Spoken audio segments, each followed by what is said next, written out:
حمزہ ناصر official Islamic channel کو like subscribe عبداللہ بن عمر اور Ubaidullah بن عمر بصرہ سے گزر رہے تھے ایک جنگ سے واپسی پر، تو حاکم بصرہ نے آپ کو کچھ پیسے دیے کہ یہ مال غنیمت میں جا کے جمع کروا دینا، اور پھر خود ہی مشورہ دیا کہ عراق کے اندر فلاں چیز بہت سستی مل جاتی ہے اور حجاز میں ان چیزوں کی قیمت زیادہ ہے، تو اگر آپ ایسا کر لیں کہ یہ ان پیسوں سے خرید لیں اور جا کے مدینہ المنورہ میں فروخت کر دیں، تو جو زائد پیسے آپ کمائیں گے وہ آپ کے ہوئے، اور یہی اشرفیاں جو میں نے دی ہیں آپ کو، اتنی اشرفیاں بیت المال میں جمع کروا دینا۔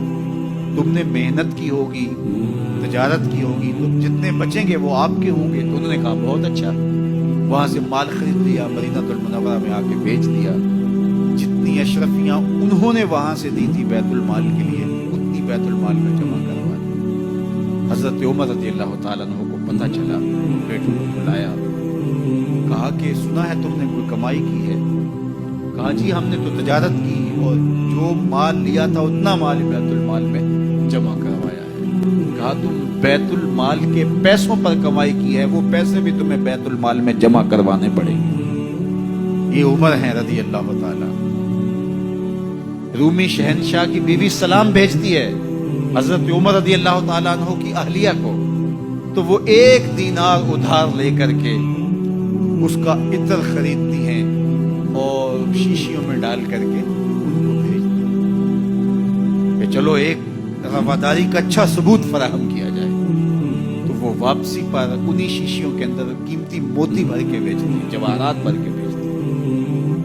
حضرت عمر رضی اللہ تعالیٰ عنہ فرماتے ہیں لاؤ یہ سارے جواہرات سب کو فروخت کر دیں، 1 دینار اس کو دیتے ہیں، باقی بیت المال میں جمع کر دیتے ہیں۔ تو جب اپنی زندگی اتنی محتاط ہوگی، اتنی خوبصورت ہوگی، تو پھر کس طرح کوئی گورنر زیادتی کر سکتا ہے؟ تو حضرت سیدنا عمر رضی اللہ تعالیٰ عنہ نے اپنا طرز زندگی اور انداز معاشرت اتنا سادہ اور اتنا خوبصورت رکھا کہ اس کے مطابق تمام گورنروں کو ڈھالنے کی تلقین کی۔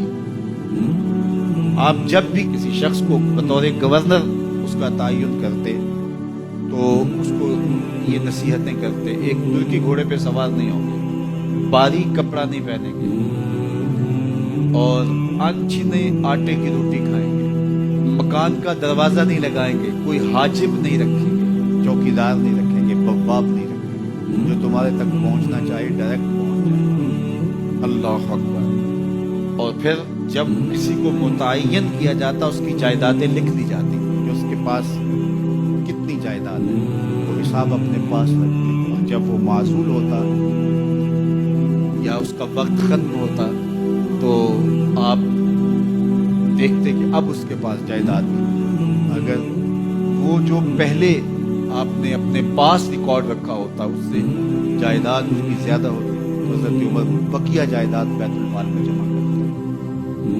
اللہ، اور یہ کیسے تھا؟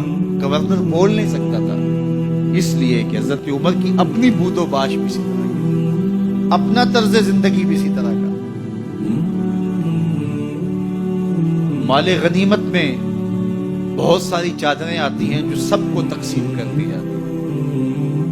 خطبہ جمعہ دینے کے لیے آئے تو ایک شخص کھڑا ہو گیا، عمر خطبہ بعد میں سنیں گے، پہلے یہ بتائیں کہ یہ جو تم نے قمیض پہنی ہے یہ کہاں سے آئی؟ مال غنیمت کے اندر جو چادریں آئی ہیں سب کے حصے میں ایک ایک چادر آئی، آپ داراز قد ہیں، ایک چادر سے قمیض نہیں سل سکتی، تو آپ کی قمیض کہاں سے آئی؟ پہلے اس سوال کا جواب دے دیجئے، پھر خطبہ سنیں گے۔ اللہ اکبر۔ آپ کے بیٹے کھڑے ہوتے ہیں، کہا ایک چادر سے میرے باپ کی قمیض نہیں بنتی تھی، میں نے اپنے حصے کی چادر بھی اپنے باپ کو پیش کی۔ اس نے کہا اب سناؤ، اور ہم سنتے ہیں۔ یہ ہے حضرت عمر رضی اللہ تعالیٰ عنہ کی اپنی ذاتی زندگی۔ ایاز بن غنم کے بارے میں یہ پتہ چلتا ہے کہ وہ موٹے کپڑے نہیں، باریک کپڑے پہنتا ہے۔ اس نے گھر کے دروازے پر بواب بھی رکھا ہوا ہے، چوکیدار بھی رکھا ہوا ہے۔ حضرت عمر رضی اللہ تعالیٰ عنہ محمد بن مسلمہ کو بھیجتے ہیں، محمد بن مسلمہ جاتے ہیں اور جا کے